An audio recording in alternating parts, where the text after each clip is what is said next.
it's Byron here, and welcome to this training video where I'm going to be sharing with you what it really takes to set clear boundaries so you can reach that next level of success without sacrificing your relationship's health and happiness. Because this is something that personally I struggled with for years. Like so many other people with big goals and dreams, I was always pulled in multiple different directions. There was always so many different things that need to be done. And inevitably, it started coming at the expense of who I was.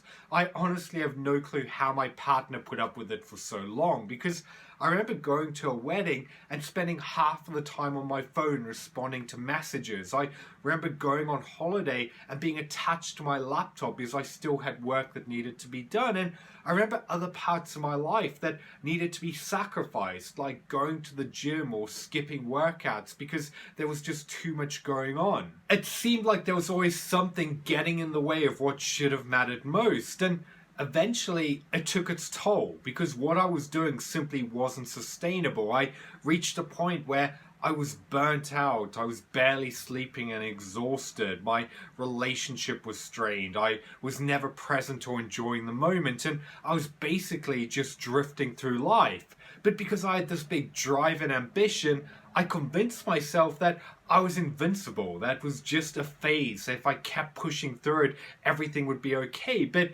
inevitably, eventually I hit a brick wall. I reached a point where I stopped enjoying what I was doing. My productivity started to go down. I'd lose my focus. I wasn't showing up at my best, and my results started to suffer. And that was when I really realized that, do you know what? I can't keep going on this way. Something has to change. So I set out to really uncover what it takes to get our success in harmony with the other parts of our life. And that's what I want to break down for you in this video as I share what worked best for me as well as with other clients. So I really advise you get a pen and paper, make some notes, and really think about how you can start applying this to your life, because obviously there's no right or wrong answer here. Everyone's different, and what works for one person may not work for another. So that's why I just want to give you a load of different ideas that you can then think about your own life, your commitments and your routine, and start looking at ways that you can start applying this and making changes. So the first thing that we really need to get is clarity on who you are, what you want, what you value most, where you're going, and also what's standing in your way. Because I find for a lot of people, they're basically just going through life with no real path or direction. And that's why they're hitting all of these stumbling blocks, because they're overlooking what they need the most. Now, I'm not going to go into full detail on how to do this because I've actually put together a different training video going through everything that you need to know. If you look directly below this one, you'll find a link where I put together a masterclass on how to become unstoppable. And in that, I take you through the exact process I use with my private clients to really get them clear on who they want to become so that we can reverse engineer the journey. But essentially what we need to do is a full audit of your life. We need to look at everything from your success to your relationships, your health, your happiness, your energy levels, your sleep, every aspect that contributes to who you are, and really see where you're currently at. Because I find for a lot of us, because we have so many different things going on around us, we don't even realize that there's areas of our life that we might be neglecting or not giving them the attention that they need. And that's why by taking the time to really develop that clarity, then we can look at what we need to focus on going forward. And essentially what I found over the last few years is that in order to reach that next level of success, fulfillment, and happiness, there's three core pillars of our life that we have to get in alignment. And for most of us, one or more of these pillars are what are holding us back from taking control of the life that we want.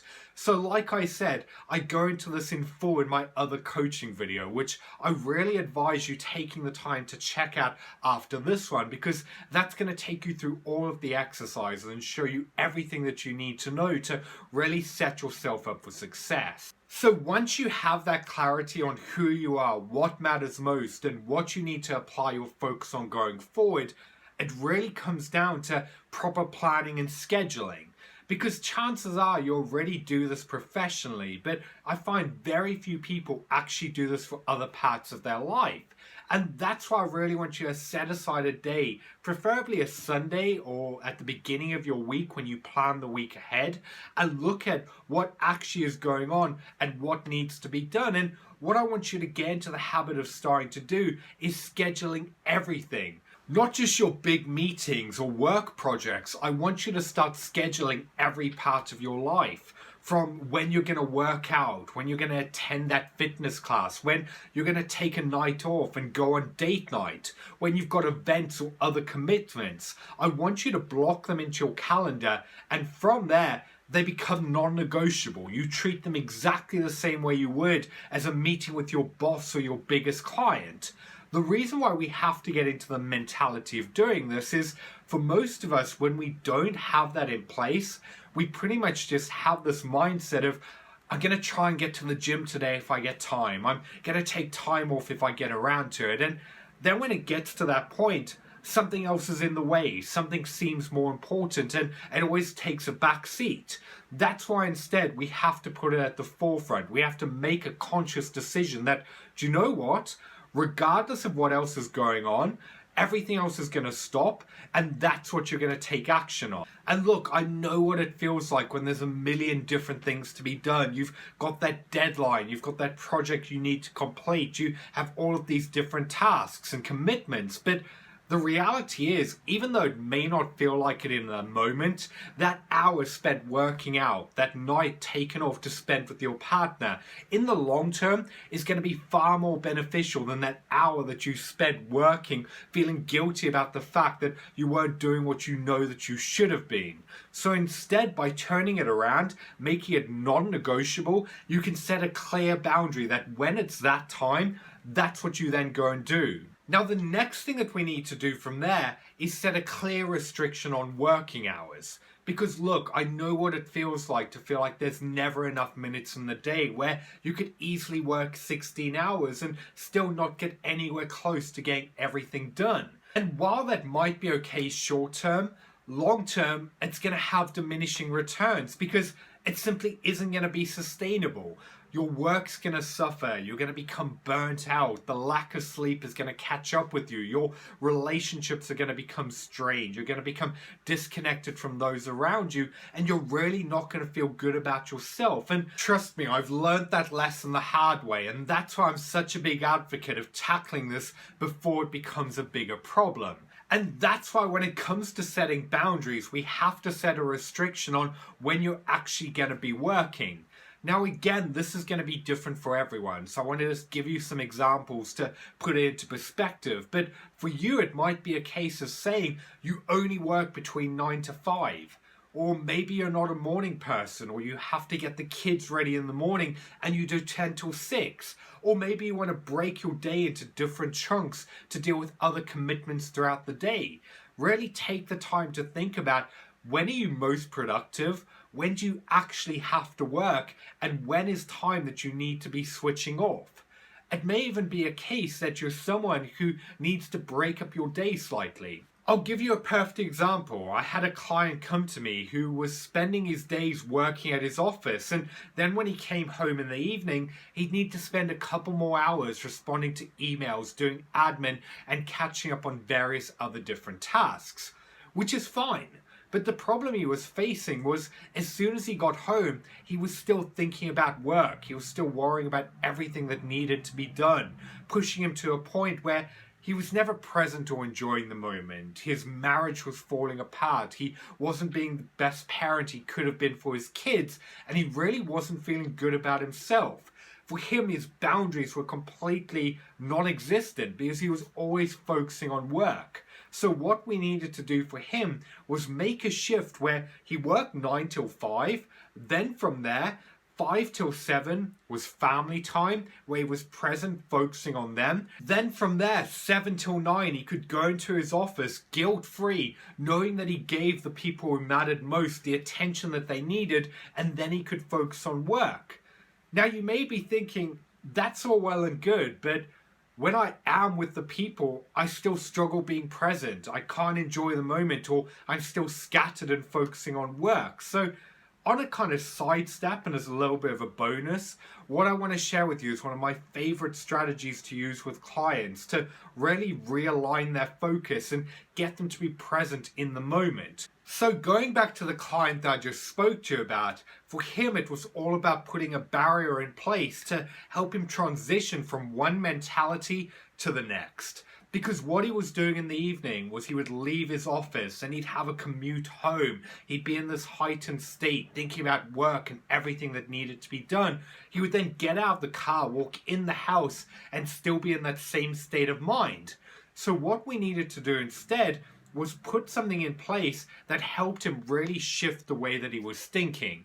In his case, what we did was got him to pull up in the driveway and then he'd sit in the car for 2 to 5 minutes. And what he did was he would stop, he would close his eyes, he would take a deep breath, and as he was exhaling, he would say to himself, release.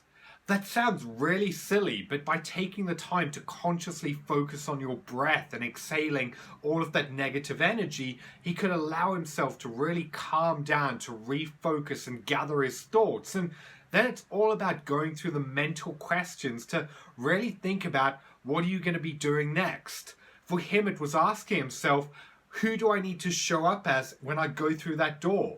Is it the husband and the father, or is it the businessman? Who do I need to give my attention to? Who needs my focus? And what do I need to do?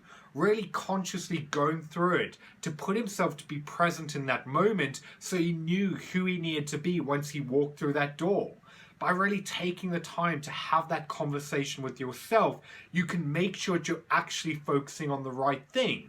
And then when he went through the door and he was spending time with his wife and kids, it was having that continuous conversation whenever his thoughts started to drift or he started to think about work, to realign them and ask himself, am I giving them the attention that they need? Am I focusing on what needs to be done in this moment? Really keep aligning your thoughts until it becomes second nature. You might really have to force this at first. It's definitely not easy and it takes time, but the more you practice this, the easier it'll become. And it's really important to remember with this that 1 hour of quality time is far more important than 4 hours of you being sat there, not really being present in the moment or being checked out. And this is why setting boundaries is all about having the restriction in place where when you're focusing on something, you're there, you're committed to it, and you're giving it your all. And this is why we really need to set these restrictions so that when it comes to an end of you working, you go through the mental practices to show up, to be who you need to be, and find that balance with your life. So I want you to take a little bit of time to think about your current schedule and routine, when you need to work, when you need to put barriers in place, and when you really need to stop, let go and focus on something else. Because from there, once you have that in place, we really need to start looking at what other changes do you need to make to help you follow through with that. I'll give you some examples with this one. Like for me personally, my entire business is run on social media. It's very easy to spend my days just scrolling through the newsfeed, checking notifications, responding to messages. It can be consuming. And I found this really taking over different parts of my life because even in the evenings, I was still checking my phone. On weekends, I was still responding to stuff. And that was mentally just keeping me in this heightened state where I was never switched off. I was always focusing on work, which is why for myself, I had to set restrictions. At the moment, after 8 p.m. at night, I stop checking my phone. I don't look at emails. I don't go on social media. I don't respond to messages. And then to take that a step further, I also set a rule in place where I don't go on social media on Saturdays. I don't even log into Facebook or LinkedIn. I don't check messages. I don't look at notifications or anything that's going to get me to start thinking about work. This is something that definitely took some getting used to because on impulse, I was so used to just checking my phone whenever it went off. So I really had to practice focusing on this properly to really implement it into my life. Out of all of the changes though, this has had one of the biggest impacts on my kind of mental health and happiness because rather than always being focusing on and connecting to that online world, I could take a step back, disconnect, and actually enjoy life. A couple of the biggest changes I really found worked on this was putting a barrier in place that stopped me from doing it. At one point, what I started doing on a Friday was deleting the apps off my phone, getting rid of Facebook and LinkedIn. So I removed that temptation to just go on it or to do so not even thinking about it. Really just consciously making a decision to develop that awareness about what you're actually doing. Then from there, to take it a step further, what I actually decided to do was get a second phone. Have a personal phone where I don't have any emails or social media on, and that's the phone that I use for friends and family, and then my work phone just gets left in the office. I'll give you a few more examples. One of the biggest challenges that I see people are facing when they come to me for help is they're constantly attached to their phone. From the moment they wake up in the morning, the first thing they do is check their messages, check their emails, see what's happened overnight. Then the last thing that they're doing before bed is what? Checking their phone, their email and messages. They're always in this work state worrying about what needs to be done. The problem with doing that is there's never anything good on there. It's always putting out fires, it's dealing with clients, difficult colleagues, whatever it may be. It's putting you in this reactive state where you're putting out fires and focusing on what needs to be done, and that's just going to keep you in this heightened state of mind. And that's why one of the best boundaries that you could put in place is a rule where first thing in the morning, your phone is off limits. You take back control of your morning. Focus on what needs to be done before you even go online. And then on the other side of that, set a boundary where after a certain time, you stop looking at technology. You don't check email. You don't look at messages, or you don't look at anything that can get you thinking about work or what needs to be done. Another example of this is I had a client come to me who would only see his partner on weekends, but then even when they went out for dinner or drinks or whatever it is, he'd still be on social media, checking his phone. He was completely attached to it. And he found that was putting a lot of strain on his relationship, because even when he was there, he was checked out, thinking about what needed to be done. So all we did was a simple shift where he said that when they went out in the evening, he would leave his phone at home. By doing so, it forced him to be present in the moment, to focus on her and stop worrying about everything that needed to be done. He realized that those notifications and comments on his post could wait till later. They were far less important in the grand scheme of things. And by really having that shift, he was able to reconnect with his partner, to strengthen his relationship, and actually not feel guilty for taking time off and enjoying his work. So with all of these, I really want you to think about your current actions, decisions, your routine, and things that you do in your life. Think about where you need to start putting restrictions that have something in place that stops you from focusing on work.